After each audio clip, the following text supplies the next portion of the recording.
J'aimerais commencer pour introduire ces moments.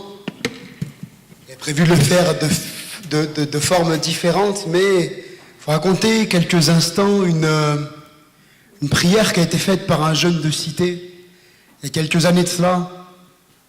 Ce jeune disait: Jésus, si tu es capable de me guérir, si ce que j'ai entendu dans cette église, c'est vrai, si tu es le Fils de Dieu comme je l'ai entendu, si tu t'intéresses à moi comme je l'ai entendu, eh bien tout simplement guéris-moi. Demain je veux remarcher sans douleur. J'en ai marre de souffrir, j'en ai marre d'être avec ces choses que je traîne. Alors Jésus, si tu existes vraiment, guéris-moi. Et ce jeune de cité qui a prié ainsi et qui a vu une guérison divine s'opérer, c'est moi-même. Alors que je ne connaissais pas du tout Jésus un jour s'est révélé à moi. Et j'aimerais vous raconter, au travers de ces moments, au travers de ce message, comment Jésus a transformé ma vie, comment ma vie est passée des ténèbres à la lumière. Le thème de ce week-end, c'est « Tout peut encore changer ». Parce que vous connaissez le dicton, tant qu'il y a de la vie, il y a de l'espoir. Eh bien, j'aimerais te dire, tant qu'il y a Jésus, il y a de l'espoir. Vous l'avez entendu, c'est plus qu'un chant, c'est une parole venant de Jésus. Je suis le chemin, la vérité et la vie. Et nul ne vient au Père, personne ne vient au Père, personne ne va à Dieu, n'accède au ciel, au paradis. Non, nous n'irons pas tous au paradis. Il y a un seul chemin, il est la vie, la vérité, et il s'appelle Jésus. Alléluia. Avant d'aller plus loin avec vous, j'aimerais lire deux textes. Dans Ézéchiel, chapitre 21 et verset 31. Ézéchiel, chapitre 21, verset 31, qui nous dit « Les choses vont changer ». Et peut-être qu'il y a quelqu'un au milieu de nous qui ne connaît pas Jésus-Christ. J'aimerais te dire cet après-midi, si tu le crois et places ta foi en lui, les choses vont changer. On va lire un deuxième texte ensemble qui se trouve dans le livre de Daniel, au chapitre 2 et au verset 21, qui nous dit ceci: c'est lui, c'est Dieu, qui change les temps et les circonstances. Alléluia. Peu importe la circonstance dans laquelle tu te trouves, que tu sois comme Laetitia a pu le témoigner, enfant de chrétien qui a grandi dans l'église, qui connaît Dieu depuis sa tendre enfance, mais qui ne l'a pas rencontré personnellement, que tu sois dans des circonstances chaotiques, que ta vie soit un désastre, un chaos, un désordre, peu importe selon les circonstances dans lesquelles tu te trouves, Jésus, il est celui qui change les temps et les circonstances. Par toi-même, tu as essayé de te changer, tu as essayé de changer ta vie, tu as essayé de changer quelques aspects de ta vie, mais tu t'es rendu compte que tu n'y arrivais pas. Il y a des jeunes dans ce monde qui cherchent l'amour et qui vont de boîte de nuit en boîte de nuit, de site internet en site internet, de site de rencontre en site de rencontre, et qui n'arrivent pas à trouver le véritable amour, qui n'arrivent pas à combler le vide qu'il y a dans leur cœur. Eh bien, si tu es dans cette situation, j'aimerais te dire que Dieu est celui qui change les temps et les circonstances, et que Dieu a des projets pour toi. Si tu es là cet après-midi, ce n'est pas le fruit du hasard. Alors j'aime bien parce qu'avec Laetitia, on se complète. Elle a grandi dans un foyer chrétien. Jésus, elle le connaît depuis qu'elle est enfant. Moi, je n'ai pas grandi dans un foyer chrétien. On ne m'a jamais parlé de Jésus. Et quand j'ai demandé un jour à l'une de mes tantes, Dieu existe-t-il? Elle m'a répondu, il n'y a pas de Dieu. Elle m'a dit, après la mort, c'est les os, c'est la tombe, on referme le cercueil et c'est fini. Voilà l'espoir et l'espérance que j'avais. Il n'y a rien après la mort. Il n'y a pas de paradis, il n'y a pas d'enfer. Et mon premier point, c'est quand ta vie prend un mauvais tournant. Tout peut encore changer, même quand ta vie a mal commencé. Amen. Vous savez, il y a des personnes, on n'a pas besoin de leur dire qu'il faut qu'ils changent. Et moi, on n'a pas eu besoin de venir me voir et de me dire « Johnny, il faut que tu changes ». On n'a pas eu besoin de me dire « Johnny, ta vie, elle n'est pas très très bien ». Je le savais. Quand je vois comment ma vie a commencé, je suis né dans une famille où le père était alcoolique, violent et battait sa mère. Mon père battait violemment ma mère, à tel point que ma mère, lors de sa seconde grossesse, il a frappé tellement, Il a privé même de nourriture. Elle a donné naissance à un enfant handicapé. Et cet enfant handicapé, c'est moi. Je suis né avec les pieds, les jambes, les genoux complètement retournés à l'intérieur, ce qu'on appelle les pieds beaux, les pieds varus séquins. Je suis né avec cet handicap qui m'a valu de marcher tard, qui m'a valu de nombreuses interventions chirurgicales. La première, je devais avoir un peu plus d'1 an. Si mes souvenirs sont bons, parce que c'est ce que ma mère me disait, c'est ce qui est écrit et il y a des preuves médicales. Donc je suis né handicapé. Je suis né handicapé, mais je suis né... Et les premières paroles qu'on a dit sur moi, c'est pas... Il faut prendre soin de cet enfant, il est handicapé, il faut lui accorder des soins, il faut lui accorder de l'attention. Non, c'est pas ces paroles-là que mon père a eues. Mon père, quand il est venu à la maternité, parce qu'il n'a pas accompagné ma mère, lorsqu'il est venu à la maternité, il a fait « Ce sera un handicapé, celui-là ». Voyez-vous un peu les paroles, les premières paroles de mépris et de rejet qu'ont eu mon père ont porté comme, je dirais, une marque déjà, dès à présent, et dès mon enfance sur ma vie. Et puis, sans tarder, à l'âge de 3 ans, mon père était tellement violent, il violentait tellement ma mère qu'un jour, il a commencé à s'en prendre à mon grand frère et à le secouer. Et ma mère a dit, ça ne peut plus durer, il faut que je demande le divorce. Et elle a demandé le divorce. Voilà qu'à l'âge de 3 ans, ma mère, mon frère et moi, on se retrouvent dans ce quartier. On passe de 30 minutes de route à peu près, on était dans une petite ville avec mon père, enfin dans une petite campagne, et nous voici arrivés dans une ville à Lisieux, en Normandie, dans une cité, où une célèbre personne, Sainte Thérèse de Lisieux, a dit « Aimer, c'est tout donner, se donner soi-même ». Eh bien l'amour, moi je ne connaissais pas. Et ma mère, elle n'a pas connu l'amour non plus. Ma mère, l'amour, elle n'a pas connu. Et l'amour, quand on ne connaît pas l'amour, c'est compliqué de donner de l'amour. Et en tout cas, c'est compliqué que l'autre voit que l'on aime. Même si on aime souvent, on aime tellement mal. À l'âge de 3 ans, mes parents se séparent et divorcent. Et c'était malheureusement que le début le début du mauvais tournant. On arrive dans cette cité et j'étais en contact permanent avec toutes les choses qui vont avec la cité. La drogue, les défiances avec les forces de l'ordre, l'alcool, la violence. Je passerai certaines choses que j'ai vues et entendues dans cette cité, même en tant qu'adolescent, même en tant que chrétien. Les choses que j'ai vues dans cette cité même, quelques années après ma conversion, apprendre qu'un handicapé s'est fait torturer par des gens qui l'ont malmené. Les cités où c'est la loi du plus fort qui règne, où si tu te laisses victimiser, tu finiras victime.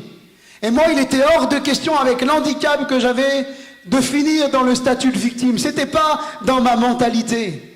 Alors, avec le groupe d'amis dans lequel j'ai grandi, on est entré dans toutes sortes de choses dont je vais vous parler après, mais ma mère, on est arrivé à Lisieux et voici que ma mère se bat contre quelque chose. Ma mère, elle se bat contre la précarité. Ma mère, elle veut que ses enfants, ils ne manquent de rien. Il y en a, ils veulent construire une maison, ils sont dans des achats de maison. Il y en a, ils sont dans des crédits de voiture. Il y en a, ils ont plein de projets. Le seul projet que ma mère, elle en avait qu'un, elle n'en avait pas 2, elle en avait qu'un. C'est que ses enfants ne manquent pas de nourriture. Et je me souviens d'une parole qui a bercé mon enfance. Je préfère manger des patates à l'eau et que mes enfants ne meurent pas de faim. Je préfère même ne rien manger pour que mes enfants puissent manger. Et voici que ma mère, je la vois enchaîner des petits boulots. Je la vois également faire des heures. Je me souviens même quelquefois, j'y allais avec elle faire des heures de file d'attente pour aller chercher un colis au restaurant du cœur, au secours catholique, au secours populaire, parce que on vivait dans un climat précaire, suivi par assistante sociale pour pouvoir bénéficier de quelques aides de l'État. Et malheureusement, ça se passe aussi en France. La précarité. Moi, j'étais un enfant perturbé. Et en plus de la précarité, j'ai oublié de dire, quand ma mère a demandé le divorce, quelqu'un de la famille lui a dit « Mais de toute façon, tu t'en sortiras jamais toute seule. Tu veux te séparer de ton mari, mais tu vas voir ce qui va t'arriver. Tes enfants vont être placés. Tu vas te retrouver toute seule. » Vous voyez un peu le climat dans lequel quelqu'un peut évoluer. Mais Jésus est plus grand que ça, alléluia. Et une femme qui se bat pour ses enfants, c'est puissant. Et ma mère s'est battue et par la grâce de Dieu a pu petit à petit à sortir de ce climat, de ce contexte, et bien évidemment avec la grâce de Dieu. J'étais un enfant perturbé, perturbateur. En primaire, je me battais déjà violemment. Violemment. Ma mère en primaire était convoquée régulièrement. Mon frère est entré très tôt dans la délinquance, passage aux tribunaux pour violence, agression. Et j'en passe, il était fugueur, haineux, violent, il se battait violemment et j'étais bercé dans ça. Et mon frère, dès ma tendre enfance, me disait « T'es qu'un bon à rien, t'es qu'un feignant, tu feras rien de ta vie. Regarde comment t'es gros, t'es moche, t'es comme ça, tu feras rien de ta vie. » Quand j'allais à l'école, on se moquait de moi parce que j'étais handicapé. Et moi, je ne pouvais pas m'empêcher. Si tu te moques de moi parce que je suis handicapé, je vais te montrer qu'un handicapé, il peut te faire plus de mal que ce que tu penses. Et voici que je suis entré dans une violence. Et pour moi, me battre, ça devenait un moyen d'expression comme la parole. Et je devenais de plus en plus violent.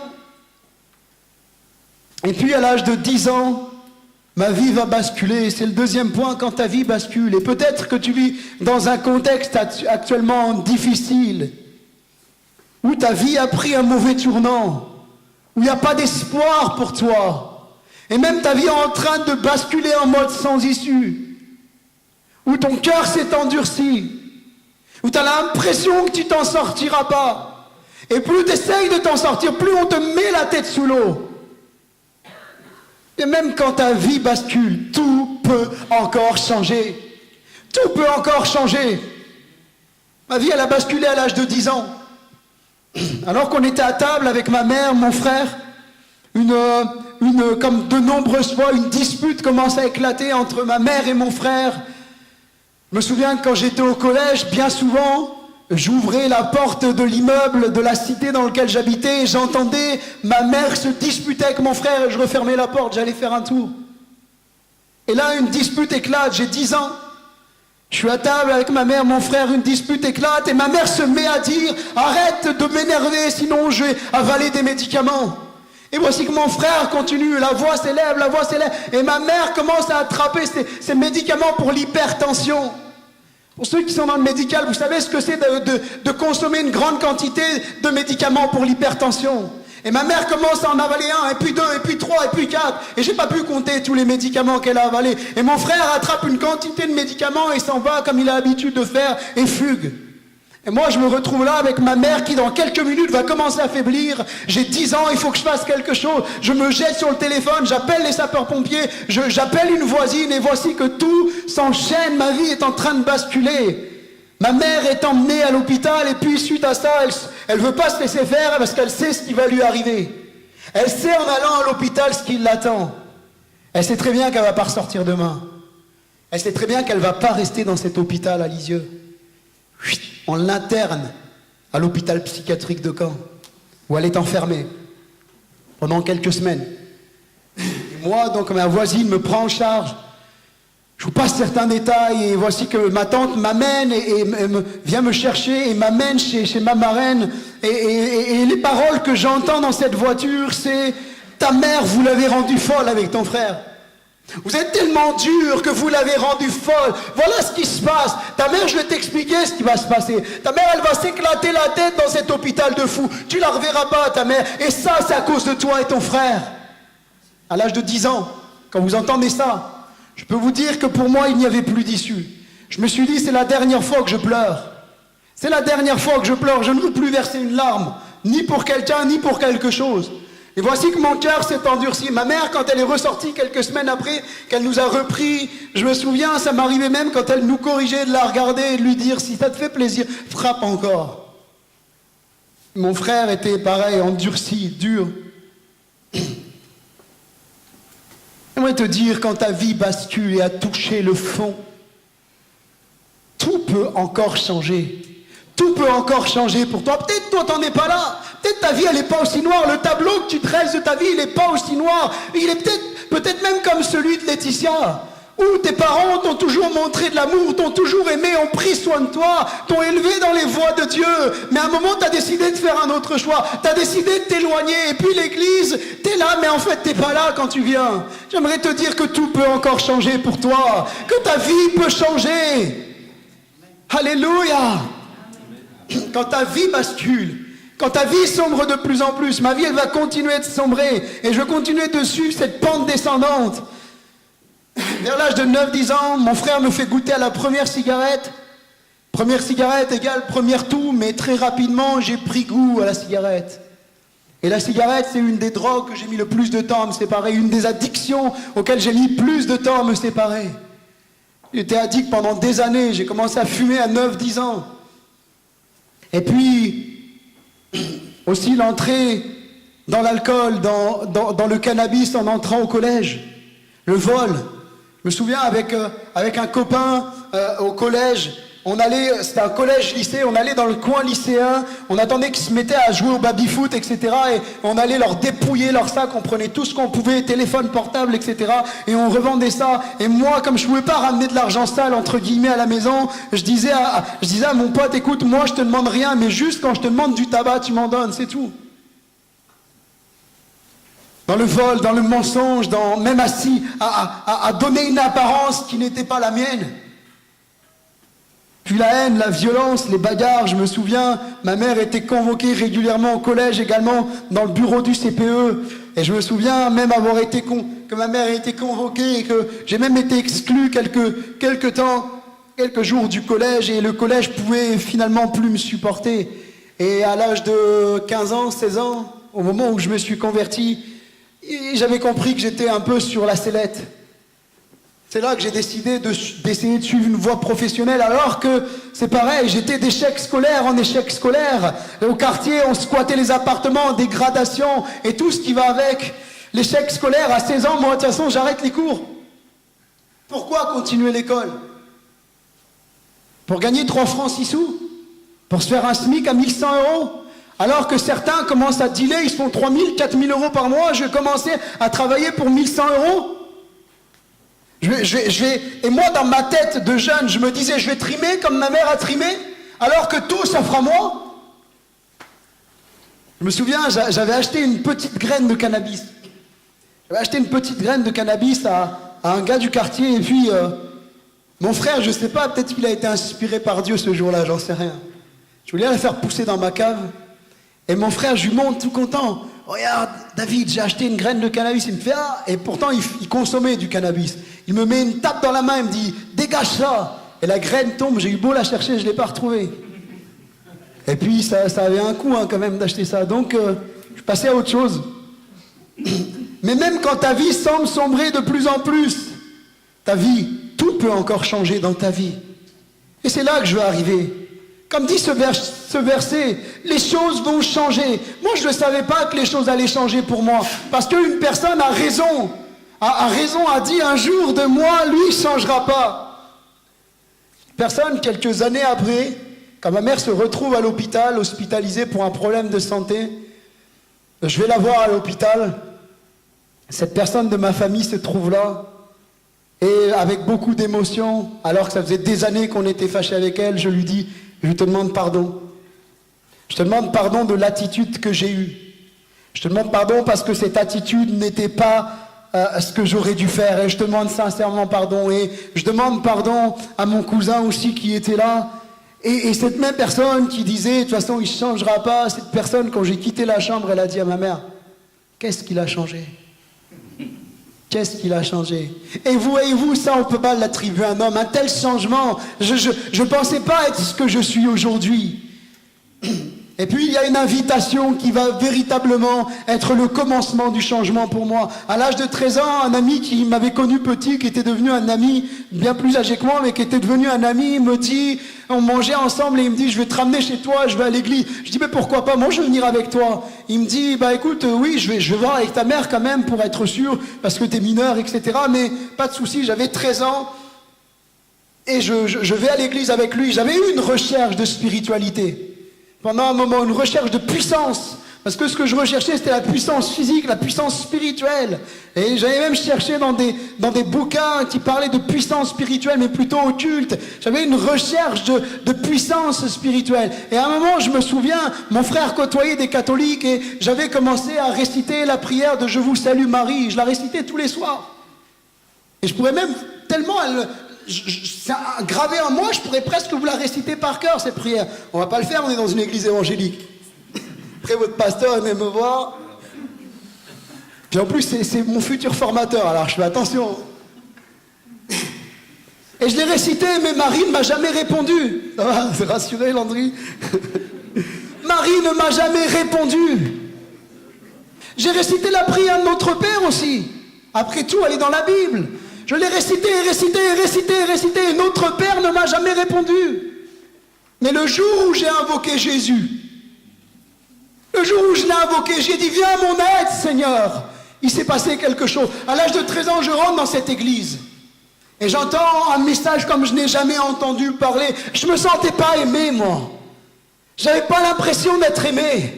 Ma mère, elle m'aimait, bien sûr, mais je ressentais tellement pas. Je me sentais pas aimé. Et voilà que je rentre dans cette église et ce pasteur, vraiment, il avait un certain âge, mais il prêchait l'évangile avec une telle fougue, avec une telle hardiesse, et puis avec une petite touche d'humour. Ça me plaisait parce que la seule chose qu'on connaissait dans le quartier pour s'évader un peu et éviter de penser un peu la vie de misère dans laquelle on vivait, c'était quoi? C'était la drogue et l'humour. Et voici que j'entends le message de l'évangile, que Dieu t'aime, que Dieu veut changer ta vie, que Jésus est mort sur la croix pour pardonner tes péchés, que Jésus veut changer ta vie. Et moi, je suis là dans ce lieu, et d'un coup, il dit, voilà, on va prier, on va fermer les yeux, on va baisser les têtes, et puis on va avoir un temps, comme on va le faire tout à l'heure, de prière. Et je ferme les yeux. Et là, dans mon cœur, il y a une voix qui me dit, je t'aime. Et au moment où cette voix me dit je t'aime, même si toi tu ne t'aimes pas, je t'aime. Même si toi tu ne te supportes pas, moi je t'aime. Peu importe ce que tu as fait. Et au moment où cette parole résonne dans mon cœur, cette voix divine en mon cœur, je vois ma vie se retracer devant mes yeux, toutes les fois où je me suis enivré, toutes les fois où je me suis battu, la tentative de suicide de ma mère, toutes ces choses qui ont marqué ma vie, les fois où moi-même j'ai essayé de me suicider, me faire du mal, toutes ces choses retracent devant moi. Et Dieu me dit, je t'aime, je t'aime. Et à l'âge de 13 ans, j'ai connu ce que la Bible appelle, c'est bien plus que de l'écrit, la Bible. La Bible appelle la conviction de péché. L'Esprit de Dieu cet après-midi, alors que je te parle, peut te convaincre de péché, te montrer que sans lui, tu es perdu. Sans lui, la destination, c'est l'enfer. Si tu n'as pas Jésus dans ta vie, que ta vie a basculé, elle va encore plus basculer. Et si elle ne bascule pas sur terre, elle va basculer dans l'éternité. Un jour, ça sera fini pour toi.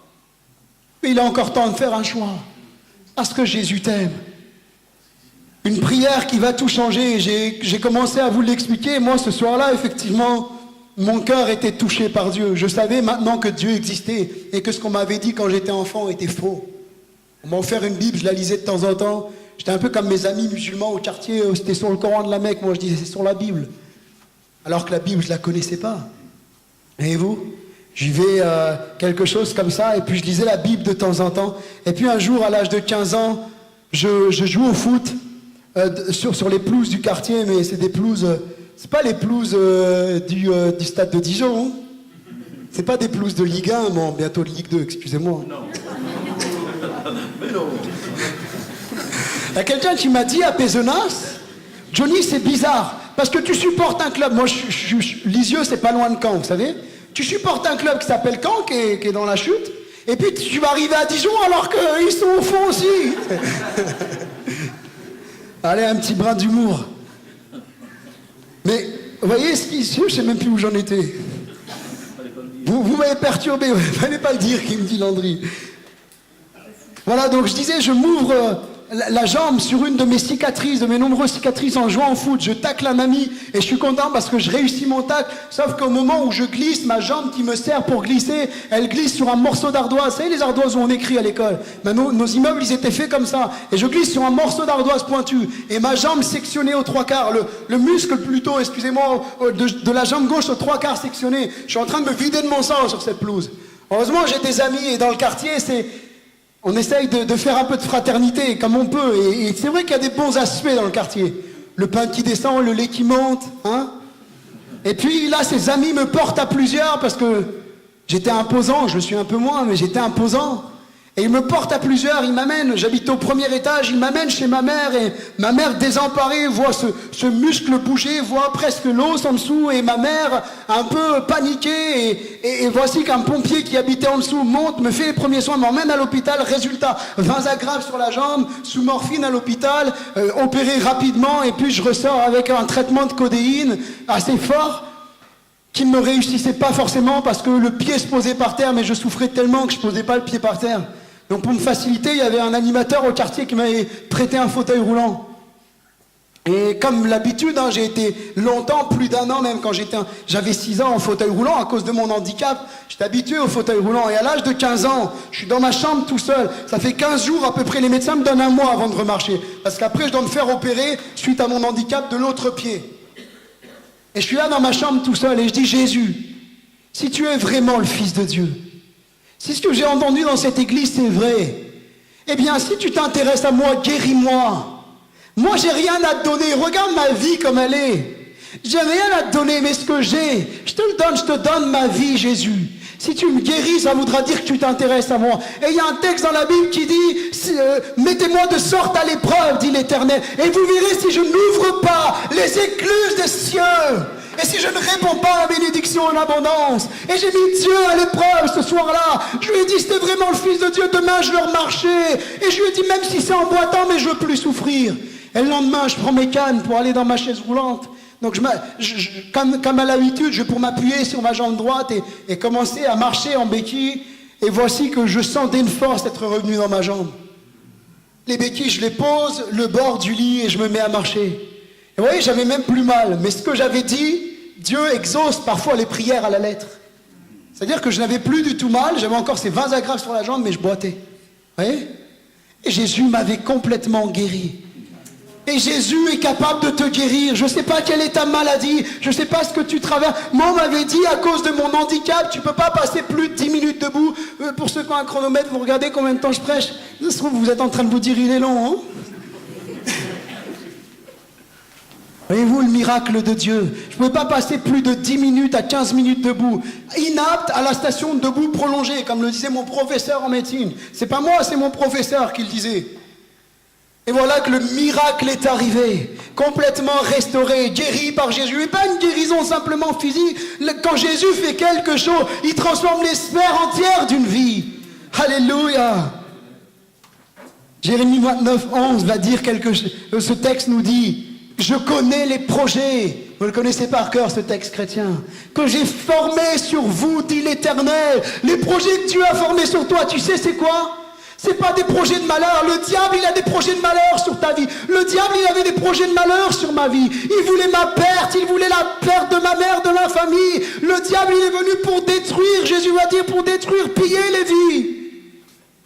Le diable, il ravage tellement de vies dans les quartiers, dans les banlieues, dans les cités. Il ravage tellement de vies, il les détruit. Pourquoi il fait ça? Parce que les êtres humains sont des créatures de Dieu. Et chaque créature de Dieu qui souffre, c'est Dieu qui souffre. Et le diable se plaît à faire souffrir Dieu.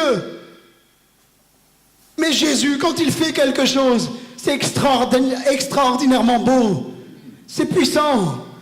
Ça a touché toutes les sphères de ma vie. Je connais les projets que j'ai formés sur toi, dit l'Éternel, projets de paix et non de malheur. Peut-être que tu n'as pas la paix, tu ne vis pas en paix, et tu rentres chez toi, tu te couches et tu es angoissé. Les projets que Dieu a pour toi, mon ami, c'est des projets de paix et non de malheur. Pour te donner un avenir, c'est affiché, et de l'espérance. Il y a de l'espoir en Jésus. Alléluia. Quand tu n'as plus d'espoir, il y a de l'espoir en Jésus-Christ. Un changement qui va toucher toutes les sphères de ma vie, la vie intérieure. J'ai trouvé la paix, le bonheur que je n'avais pas. On ne peut plus me l'enlever, cette paix-là. Une hygiène de vie aussi, parce que quand on vient à Jésus avec le cannabis, l'alcool, le tabagisme depuis des années, eh bien Jésus fait du ménage. Et Jésus veut faire du ménage dans ta vie cet après-midi. J'ai été complètement transformé par Jésus.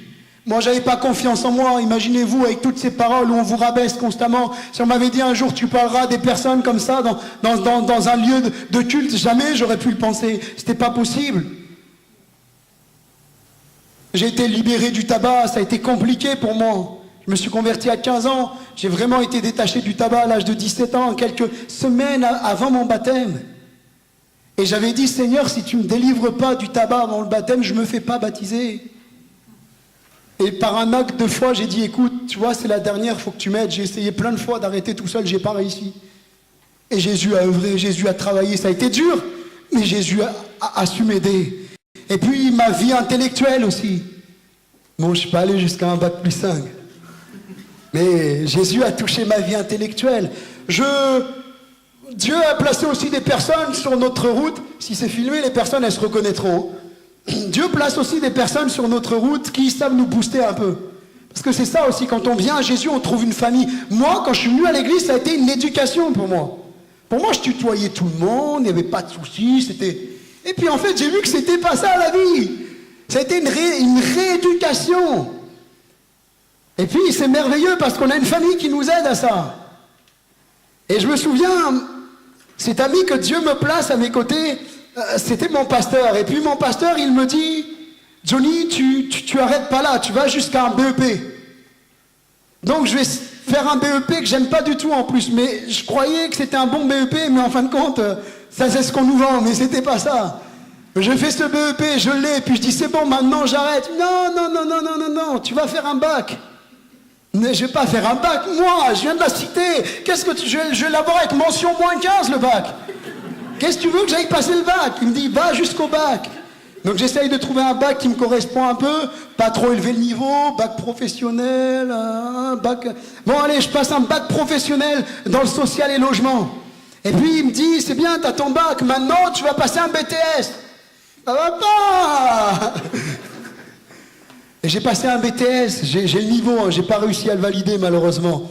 Mais j'ai le niveau, puis ensuite, quelques temps après mon BTS, je pars valider en 3 ans une licence théologie à l'Institut Théologie des Assemblées de Dieu de France. Et moi je sais que Dieu fait des miracles. Il n'a pas simplement touché ma vie intellectuelle, ma vie intérieure, mon hygiène de vie, mais il va toucher aussi ma vie familiale. Mon frère a fait une expérience avec Dieu. Malheureusement, ça n'a pas tenu. Ma mère, elle va véritablement voir sa vie être transformée par le cri. Elle, cette femme qui est suicidaire, qui a essayé de se suicider quand elle était adolescente, va voir sa vie être transformée par Jésus-Christ. Alléluia! Et pendant des années, j'ai bataillé, je me suis converti, c'était dur, je rentrais à la maison, c'était dur. Et il y avait ce texte que Dieu avait mis sur mon cœur, je lis dans Acte 7, verset 31, qui dit, crois au Seigneur Jésus, et tu seras sauvé, toi et ta famille. Et il y a des textes comme ça, on les cite, mais là, dans mon cœur, ça fait boum, boum, boum, boum, boum, boum. Je savais que c'était pour moi. Et je me suis dit, c'est pas possible, même un jour, Dieu me donne un songe. Je vois ma mère pleurer sur ses péchés. Humainement, c'était impossible. Pendant des années, elle a dit, je ne mettrai pas les pieds dans une église. Et ma mère être transformée par Jésus. Si vous voyez ma mère et que vous lui demandez, elle s'appelle Marie-Louise, vous lui dites, Marie-Louise, tu te vois aujourd'hui faire une tentative de suicide? Même avec les hauts et les bas qu'on peut traverser dans la vie, elle dira, c'est plus possible. Parce que Jésus a changé son cœur, Jésus a changé sa vie, et Dieu a des projets de paix et non de malheur pour ta vie. Je veux que tu le réalises, parce que c'est bien plus beau que ce que tu as pu vivre jusque-là. Pour rien au monde, je retournerai dans ma vie passée. Pour rien au monde. Et puis je termine, tu as besoin de changer. Parce que la Bible dit que tous ont péché et sont privés de la gloire de Dieu. Tu as besoin de changer. Tout peut encore changer pour toi. Et tout doit changer dans ta vie. Parce que Jésus serait-il mort en vain? Derrière moi, il y a une croix qui est affichée. Jésus serait-il mort à la croix pour rien? Non. Jésus, il a dit, lorsque j'aurai été élevé, j'attirerai les hommes à moi. De la même manière que Jésus m'a attiré à lui. Jésus t'appelle cet après-midi. Jésus est mort sur la croix, son sang a coulé, vois-tu, ses pieds, ses poings ont été cloués sur la croix, on s'est moqué de lui, on l'a mis presque nu devant tout le monde, on lui a dit c'était vraiment le Fils de Dieu, descends de la croix, sauve-toi, on l'a injurié, on a craché sur lui. Tout ça c'est à cause de toi mon ami, c'est à cause de moi, c'est à cause de nous. Jésus, il a pris les pires crimes, il a pris même la nature mauvaise de l'homme. Le péché, c'est la nature mauvaise. La Bible dit que tous ont péché, tous ont fait le mal et sont privés de la gloire de Dieu. Tu es séparé de Dieu. Tu ne peux pas aller au ciel par toi-même. Ta religion ne te sauvera pas. Même ta religion évangélique ne t'amènera pas au ciel. Le seul qui peut t'amener dans l'éternité, dans le ciel, c'est Jésus. Sinon, c'est l'enfer qui est prévu. Moi, l'enfer m'était destiné. Mais Jésus, il est celui qui change les destinées. Parce que Jésus n'a pas créé, Dieu n'a pas créé l'être humain pour qu'il aille en enfer, mais pour qu'il soit sauvé. Dieu t'aime. J'aimerais que tu réalises combien Dieu t'aime. Imagine-toi, la Bible dit que Dieu a tellement aimé le monde qu'il a donné ce qu'il avait de plus cher, son Fils unique, Jésus. Aucun parent donnerait sa vie pour un meurtrier, pour un brigand, ou même pour quelqu'un qui a menti. Personne ne ferait ça. Jésus l'a fait. Dieu l'a fait parce qu'il t'aimait. Il t'appelle cet après-midi. J'aimerais qu'on ferme les yeux quelques instants.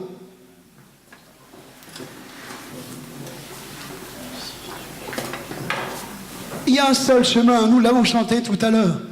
Un seul chemin. Tout peut encore changer, mais pas par 36 chemins. Il n'y a qu'un seul chemin. Jésus va dire, je suis le chemin, l'unique, la vérité, la vie. Il est la vie et Dieu te dit, je t'aime d'un amour éternel. Qu'attends-tu pour me donner ton cœur? Qu'attends-tu? Je t'aime. Moi, ce message d'amour m'a bouleversé. Et je veux que ce message te bouleverse cet après-midi. Je veux que ce message te change. Pas mes paroles, pas mon témoignage, mais Jésus-Christ, la parole de Dieu. Dieu t'aime. Peut-être que toi, tu t'aimes pas. Peut-être que toi, tu n'aimes pas ce que tu es. Peut-être que tu as honte de toi, on t'a négligé, on t'a rejeté, on t'a rabaissé constamment. Mais Dieu, lui, il t'aime. Il veut donner un sens à ta vie. Il veut donner de la valeur à ta vie parce qu'elle est précieuse à ses yeux. Mais viens à lui. Demande-lui pardon d'avoir vécu sans lui. C'est simple, demande-lui pardon et laisse-le changer ton cœur. Alors je vais faire un appel, je ne sais pas si les musiciens ont prévu de faire un chant, je ne sais pas du tout, mais je vais lancer un appel, je vais t'inviter, je vais te lancer un appel, je vais te lancer un défi cet après-midi. Si tu as besoin de Jésus, si tu veux voir ta vie être transformée, je sais qu'il y a des chrétiens qui sont là et je veux que vous soyez en prière, frères et sœurs. Parce que le moment de l'appel, c'est toujours un moment difficile. Pas simplement pour celui qui prêche, mais c'est un moment où il y a des batailles et des combats dans les cœurs. Et peut-être que tu combats. Eh bien, j'aimerais te dire, cet après-midi, approche-toi, on va combattre avec toi.